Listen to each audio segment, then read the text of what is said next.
ओम नमः शिवाय। अथ श्री नरसिंह पुराण 28वां अध्याय शांतनु का चरित्र। ओम नमः शिवाय। भरद्वाजुवाच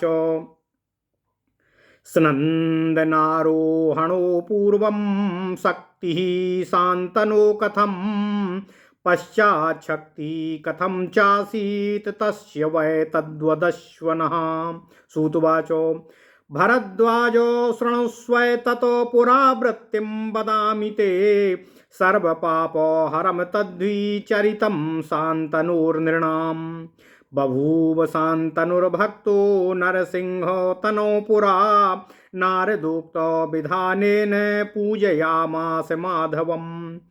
नरसिंहस्य देवस्य निर्माल्यं तेन लाङ्घितं राज्ञा शान्तनुना विप्रो तस्मात् स्नन्दानमुत्तमम्। देवदत्तं तदारूढुं शक्तस्तत्क्षणाद्भूतो किमियं मे गतिर्भग्ना सहसा वै रथात्ततः। दुःखं चिन्तयतस्तस्य सम्प्राप्तो नारदः किल किं विषण्वः स्थितो राजन्निति पृष्टः सा शान्तनु। नारदय तन्जानामि गतिभङ्गस्य कारणम् इत्युक्तो नारदो ध्यात्वा ज्ञात्वा तत्कारणं ततः। शान्तनुं प्राह राजानं विनयेन यतः स्थितः यत्र क्वापि त्वया राजन्नरसिंहस्य वैध्रुवं निर्माल्योल्लाङ्घितस्तस्माद्रथारोहणकर्मणि गतिर्भग्ना महाराज श्रूयतामत्र कारणम्। ओम नमः शिवाय। ओम नमः शिवाय। ओम नमः शिवाय।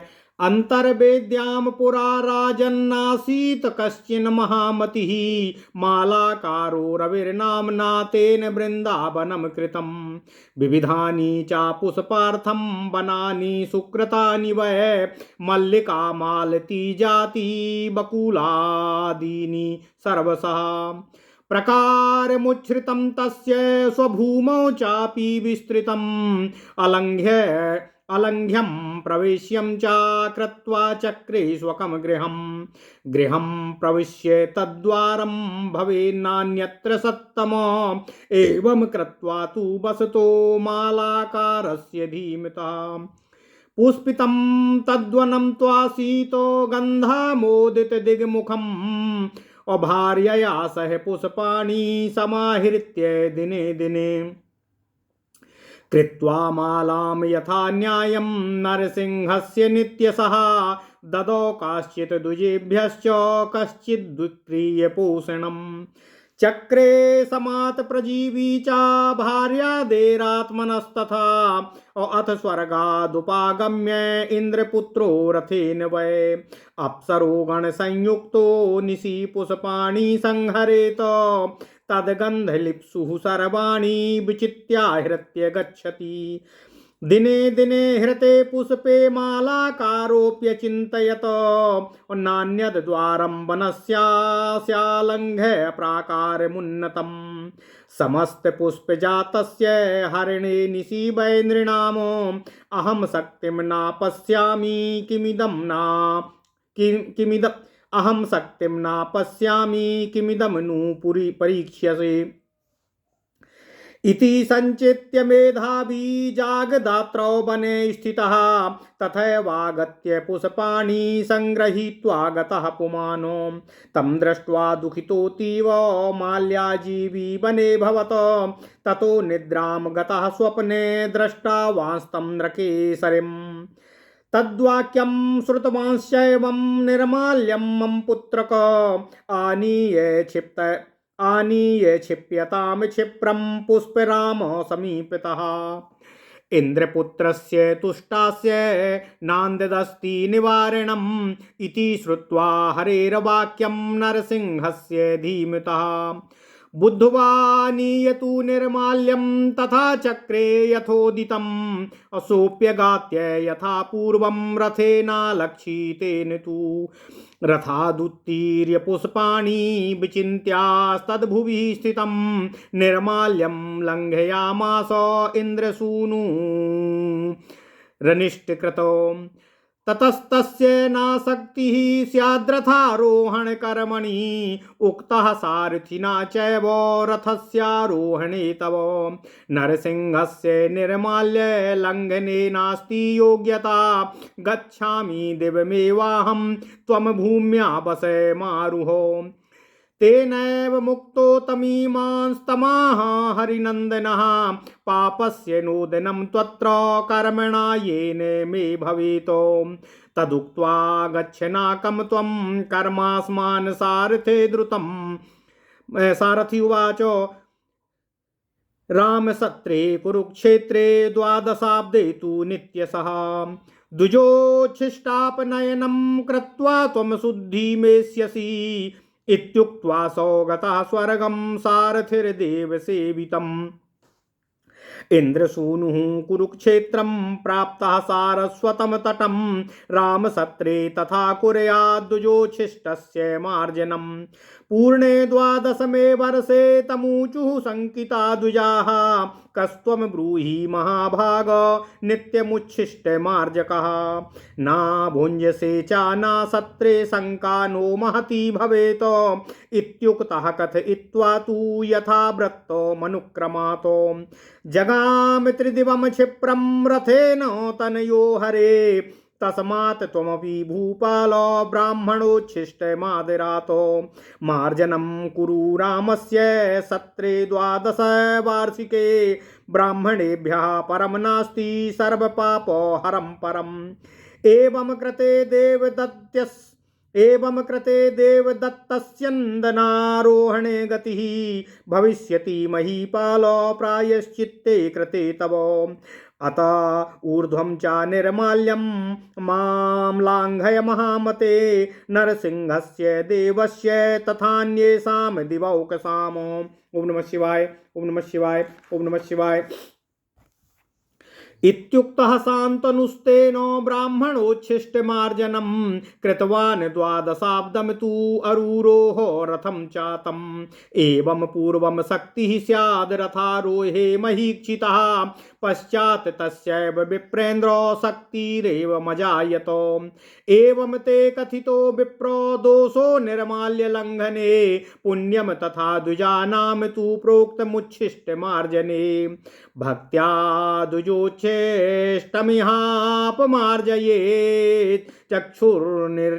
चक्षुचिर्नरो यः सुसमाहितात्मा सह पापबन्धं प्रविहाय भुङ्क्ते गवां प्रदानस्य फलं दिवि स्थितः। ओम नमः शिवाय, ओम नमः शिवाय, ओम नमः शिवाय। ओम नमो भगवते वासुदेवाय। ओम देवकी सुत गोविंद वासुदेव जगतपते देहि मे तन्यं कृष्ण त्वाम अहम शरणं गतः। अथ श्री नृसिंह पुराण 28वां अध्याय शांतनु का चरित्र। भरद्वाज जी ने पूछा, हे महर्षि सूत जी, शांतनु को पहले देवताओं के रथ पर चढ़ने की शक्ति क्यों नहीं थी और फिर उनमें वह शक्ति कैसे आ गई, इसे आप हमें बतलाने की कृपा करें। सूत जी बोले, हे भरद्वाज जी, हे विप्र, यह पुराना इतिहास है, मैं इसे आपसे कहता हूँ, आप इसे सुने। शांतनु का चरित्र मनुष्यों के समस्त पापों का नाश करने वाला है। शांतनु पूर्व काल में नृसिंह रूपधारी भगवान श्रीहरि विष्णु के अनन्य भक्त थे और नारद जी की बताई हुई विधि से उन्होंने भगवान लक्ष्मीपति श्रीहरि विष्णु की सदा पूजा की थी। हे विप्रवर, एक बार राजा शांतनु भूल से भगवान श्रीहरि नृसिंहदेव रूपी नारायण को निर्माल्य को लांघ गए, अतः वे उसी क्षण देवताओं के दिए हुए उत्तम रथ पर चढ़ने में असमर्थ हो गए थे। तब वे सोचने लगे, यह क्या हो गया, इस रथ पर चढ़ने में हमारी गति सहसा कुंठित क्यों हो गई। कहते हैं, इस प्रकार दुखी होकर सोचते हुए उन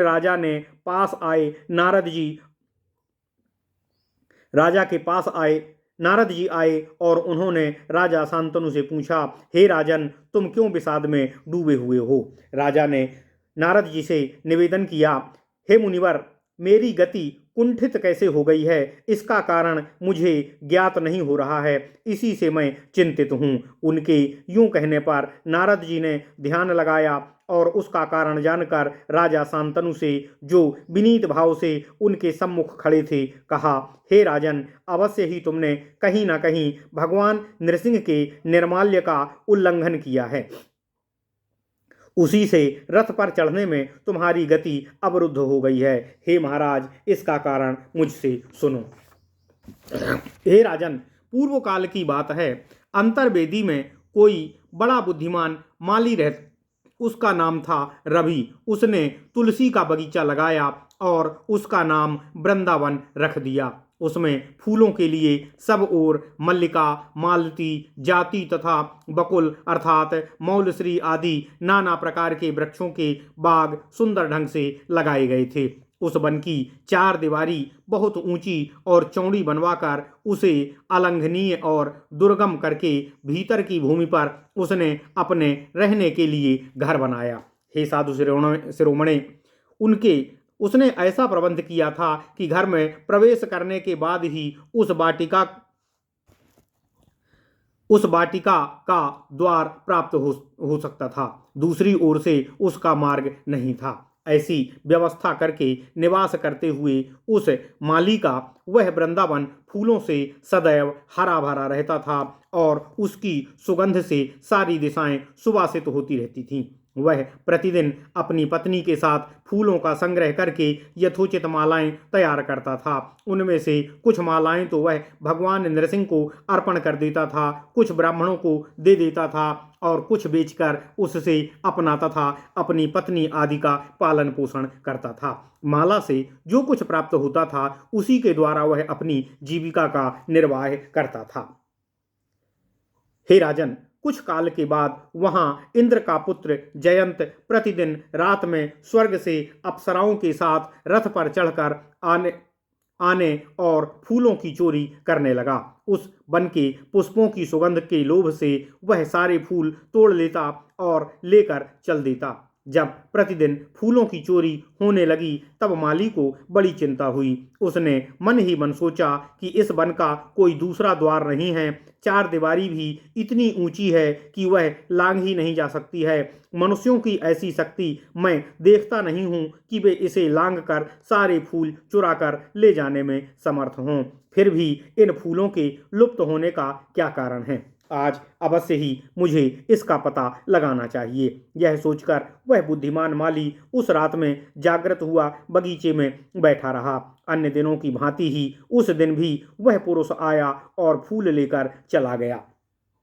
हे राजन, उसे देखकर मालाओं से ही जीविका चलाने वाला वह माली उस उपवन में बहुत ही दुखी हुआ। इसके बाद रात को नींद आने पर उसने स्वप्न में साक्षात भगवान नृसिंह को देखा तथा उन भगवान नृसिंह देव का यह वचन भी सुना, हे पुत्र, तुम शीघ्र ही फूलों के बगीचे के समीप मेरा निर्माल्य लाकर छीट दो। उस दुष्ट इंद्रपुत्र को रोकने का और कोई दूसरा उपाय नहीं है। बुद्धिमान भगवान नृसिंह का यह वचन सुनकर माली जाग उठा और उसने भगवान श्रीहरि विष्णु का निर्माल्य लाकर उनके कथनानुसार वहां पर छींट दिया। जयंत भी पहले की ही समान आलक्षित रथ से आया और उसने उतरकर फूल तोड़ने लगा। उसी समय अपना अनिष्ट करने वाला इंद्रपुत्र वहां भूमि पर पड़े हुए निर्माल्य को लांघ गया। इससे उसमें रथ पर चढ़ने की शक्ति नहीं रह गई। तब सारथी ने उससे कहा, भगवान नृसिंह का निर्माल्य लांघ जाने के कारण अब तुम में इस रथ पर चढ़ने की योग्यता नहीं रह गई है। मैं तो स्वर्गलोक को लौटता हूँ, किंतु तुम यहाँ भूतल पर ही रहो, रथ पर मत चढ़ो। सारथी के इस प्रकार कहने पर मतिमान इंद्र कुमार ने उससे कहा, हे सारथे, जिस कर्म से यहाँ मेरे पाप का निवारण हो उसे बताकर तुम शीघ्र ही स्वर्गलोक को लौट जाओ। सारथी बोला, कुरुक्षेत्र में परशुराम जी का एक यज्ञ हो रहा है जो 12 वर्षों में समाप्त होने वाला है। उसमें जाकर तुम प्रतिदिन ब्राह्मणों का जूठा साफ करो, इससे तुम्हारी शुद्धि होगी। यूं कहकर सारथी देव सेवित स्वर्गलोक को प्रस्थान कर गया। क्षमा कीजिएगा। इधर इंद्रपुत्र जयंत कुरुक्षेत्र में सरस्वती के तट पर आया और परशुराम जी के यज्ञ में ब्राह्मणों का जूठन साफ करने लगा। जब 12वां वर्ष पूर्ण हुआ तब ब्राह्मणों ने संकित होकर उससे पूछा, हे महाभाग, तुम कौन हो जो नित्य जूठा साफ करते हुए भी हमारे यज्ञ में भोजन नहीं करते हो? इससे हमारे मन में महान संदेह हो रहा है। उनके इस प्रकार पूछने पर इंद्र कुमार क्रमशः अपना सारा वृत्तांत ठीक ठीक उनसे बताकर तुरंत रथ से स्वर्गलोक को प्रस्थान कर गया। इसलिए नारद जी कहते हैं, हे राजन, इसलिए तुम भी भगवान परशुराम जी के द्वादश वार्षिक यज्ञ में आदर पूर्वक ब्राह्मणों की जूठन साफ करो। ब्राह्मणों से बढ़कर दूसरा कोई ऐसा नहीं है जो पापों का अपहरण कर सके। हे महीपाल, इस प्रकार प्रायश्चित कर लेने से तुम्हें देवताओं के दिए हुए रथ पर चढ़ने की शक्ति पुनः प्राप्त हो जाएगी। हे महामते, आज से तुम भी भगवान नृसिंह देव का तथा अन्य देवताओं के निर्माल्य का कभी भी उल्लंघन ना करना। ओम नमः शिवाय, ओम नमः शिवाय। नारद जी के ऐसा कहने पर राजा शांतनु ने 12 वर्षों तक ब्राह्मणों का जूठन साफ की। इसके बाद वे शक्ति पाकर उस रथ पर चढ़ने में सामर्थ्यवान हुए। हे विप्रवर, हे भरद्वाज जी, सूत जी कहते हैं, इस प्रकार पूर्व काल में राजा कि उस रथ पर चढ़ने की शक्ति जाती रही और उक्त उपाय करने से उनमें पुनः वह शक्ति प्राप्त हो गई।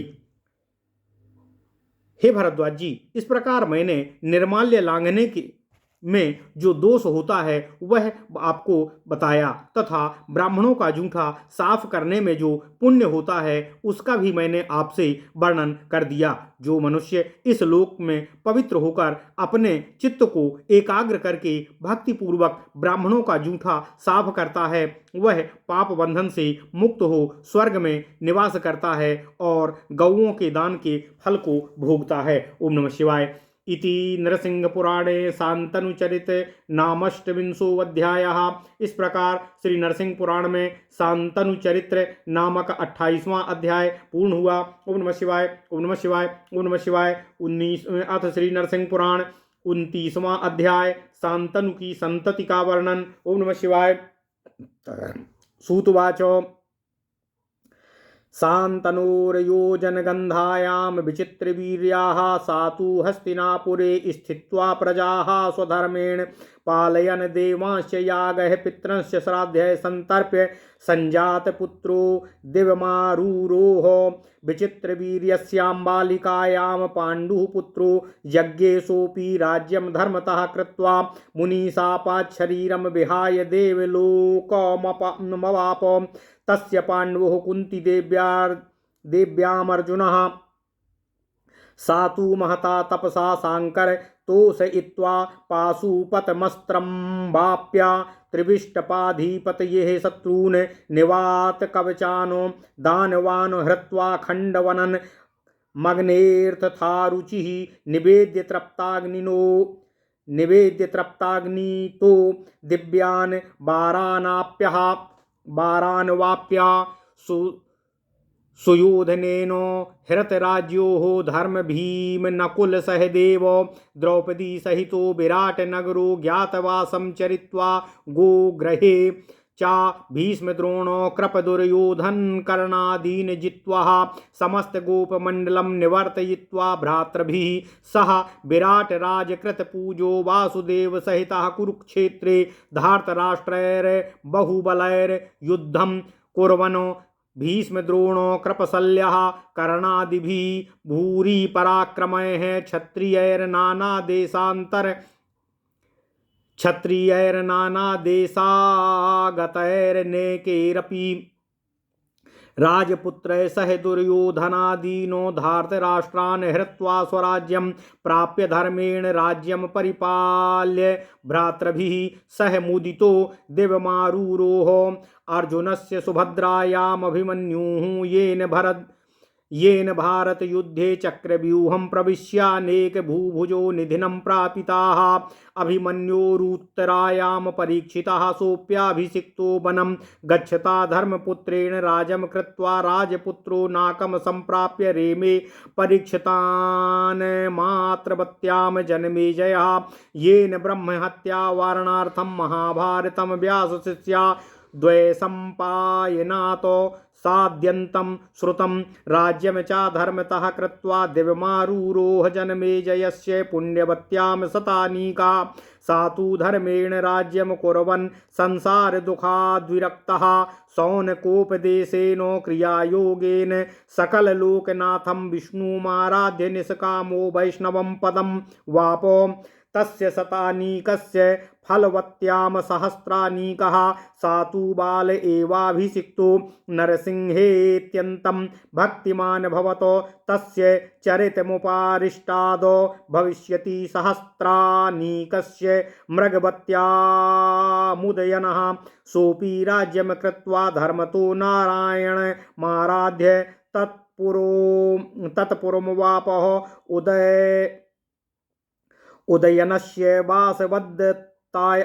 उदयनस्य वासवदत्तायां नरवाहनाः सा तु यथा न्यायं राज्यं कृत्वा दिवं वापो। ओम नमः शिवाय, ओम नमः शिवाय, ओम नमः शिवाय। नरवाहनस्याश्वमेध दत्तायां क्षेमकः सा च राज्यस्थ प्रजाः परिपाल्य म्लेच्छाभिभूते जगति ज्ञानबलात् कलापग्राममाश्रितः यः श्रद्धदाना पठते शृणोति वा या श्रद्धदाना पठते शृणोति वा हरौ च भक्तिं शरितं महीभृताम् सा सन्ततिं प्राप्य विशोध्य कर्म कृतो दिवं समासाद्य बसे चिरं सुखी। ओम नमः शिवाय, ओम नमः शिवाय, ओम नमः शिवाय। ओम नमो भगवते वासुदेवाय। ओम देवकी सुत गोविंद वासुदेव जगतपते देहि में तनियम कृष्ण त्वाम अहम शरणम गता। अथ श्री नरसिंह पुराण 29वां अध्याय शांतनु की संतति का वर्णन। सूत जी कहते हैं, हे भरद्वाज जी, शांतनु के योजन गंधा से विचित्रवीर्य नामक पुत्र हुआ। राजा विचित्रवीर्य हस्तिनापुर में रहकर धर्मपूर्वक प्रजा का पालन करते रहे और यज्ञों द्वारा देवताओं को तथा श्राद्ध के द्वारा पितरों को तृप्त करके पुत्र पैदा होने पर स्वर्गलोक को प्राप्त हुए। विचित्रवीर्य के अंबालिका के गर्भ से पांडु नामक पुत्र उत्पन्न हुए। पांडु भी धर्मपूर्वक राज्य पालन करके मुनि के शाप से शरीर त्याग कर देवलोक को प्रस्थान कर गए। उन राजा पांडु के कुंती देवी के गर्भ से अर्जुन नामक पुत्र हुआ। अर्जुन ने बड़ी भारी तपस्या करके भगवान शिव जी को प्रसन्न किया। उनसे पाशुपत नामक अस्त्र प्राप्त किया और स्वर्गलोक के अधिपति इंद्र के शत्रु निवात कवच नामक दानवों का वध करके अग्निदेव को उनकी रुचि के अनुसार खांडव वन समर्पित किया। खांडव वन को जलाकर तृप्त हुए भगवान अग्निदेव से अनेक दिव्य वर प्राप्त कर दुर्योधन द्वारा अपना राज्य छिन जाने पर उन्होंने अपने भाई धर्म अर्थात युधिष्ठिर, भीम, नकुल, सहदेव और पत्नी द्रौपदी के साथ विराट नगर में अज्ञातवास किया। वहां जब शत्रुओं ने आक्रमण करके विराट की गौओं को अपने अधिकार में कर लिया, तब अर्जुन ने भीष्म, द्रोण, कृप, दुर्योधन और कर्ण आदि को हराकर समस्त गौओं को वापस कर दिया। फिर विराट राज के द्वारा भाइयों सहित सम्मानित होकर कुरुक्षेत्र में भगवान वासुदेव को साथ ले अत्यंत बलशाली धृतराष्ट्र पुत्रों के साथ युद्ध किया और भीष्म, द्रोण, कृप, शाल्य, कर्ण आदि महापराक्रमी क्षत्रियों तथा नाना देशों से आए हुए अनेकों राजपुत्रों सहित दुर्योधन आदि धृतराष्ट्र पुत्रों का उन्होंने भीम आदि के सहयोग से वध करके अपना राज्य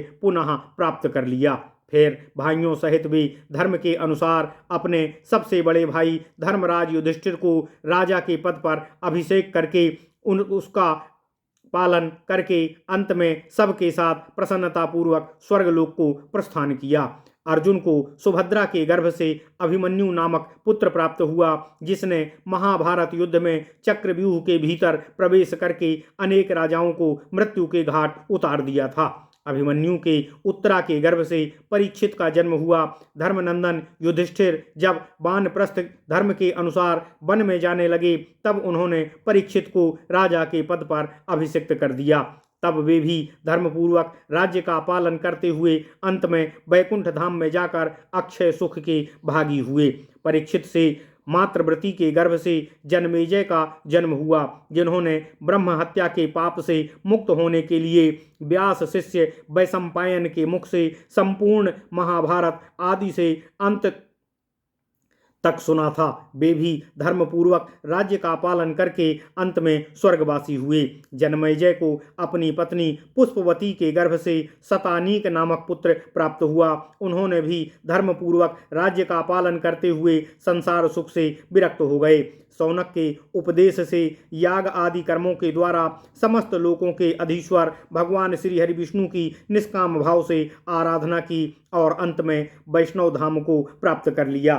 शतानीक के फलवती के गर्भ से सहस्त्रानीक की उत्पत्ति हुई। सहस्त्रानीक बाल्य अवस्था में ही राजा के पद पर अभिषिक्त हो भगवान नरसिंह के प्रति अत्यंत भक्तिभाव रखने लगे। उनके चरित्र का आगे वर्णन किया जाएगा। सहस्त्रानीक के मृगवती से उदयन का गर्भ हुआ। वे कौशाम्बी में धर्मपूर्वक राज्य का पालन करके नारायण की आराधना करते हुए वैकुंठ धाम को प्राप्त हुए। उदयन के वासवदत्ता के गर्भ से नरवाहन नामक पुत्र हुआ। वह भी न्यायतः राज्य का पालन करके स्वर्गगामी हो गए। नरवाहन के अश्वमेध दत्ता के गर्भ से क्षेमक नामक पुत्र का जन्म हुआ। क्षेमक राजा के पद पर प्रतिष्ठित होने के पश्चात प्रजा का धर्मपूर्वक पालन करने लगे। उन्हीं दिनों म्लेच्छों का आक्रमण हुआ और संपूर्ण जगत उनके द्वारा पद दलित होने लगा। तब वे ज्ञान के बल से कालाप ग्राम को प्रस्थान कर गए। जो उपर्युक्त राजाओं की हरि भक्ति तथा चरित्र का श्रद्धा पूर्वक पाठ या श्रवण करता है, वह विशुद्ध कर्म करने वाला पुरुष संतति प्राप्त करके अंत में स्वर्गलोक में पहुंचकर वहां सुदीर्घ काल तक सुखी रहता है। इस इति श्री नरसिंह पुराणे शांतनु संतति वर्णन नामक 39वां अध्याय। इस प्रकार श्री नरसिंह पुराण के में शांतनु की संतति का वर्णन नामक 29वां अध्याय पूर्ण हुआ। ओम नमः शिवाय, ओम नमः शिवाय,